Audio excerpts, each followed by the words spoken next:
আমরা 1,60,00,000 যে আবেদনকারী তার মধ্যে 26 লক্ষ বাতিল হয়েছে ফর্ম। তারা ক্রাইটেরিয়া ফিল আপ করেননি। যে ক্রাইটেরিয়ার কথা মাননীয় মালতী দি একটু আগে বলেছেন, কারা কারা যোগ্য বিবেচিত হবেন না। বাকি যে 1,30,00,000-এর বেশি ঝাড়াই বাছাইতে তারা যোগ্য বিবেচিত হয়েছেন।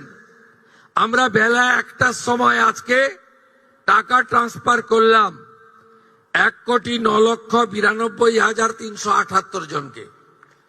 আজকে রাত্রি 12টা পর্যন্ত বাকিরাও পোর্টাল আপলোড হতে হতে তাদের অ্যাকাউন্টেও টাকা ঢুকতে শুরু করবে। সমালোচনা হয়েছে 12 পৃষ্ঠার ফর্ম। অ্যাকচুয়ালি 4টে পৃষ্ঠা ছাড়া ফিল আপ করা ছিল না, আর একবার আপনি ফিল আপ করে দিয়েছেন, একেবারে পোর্টালে আপলোড হয়ে গেছে। শুধু এই স্কিম নয়, ভারত সরকার পশ্চিমবঙ্গ সরকারের আরো অসংখ্য স্কিমে আপনি সুযোগ পাবেন। আপনাকে আর দ্বিতীয়বার ফর্ম ফিল আপ করতে হবে না।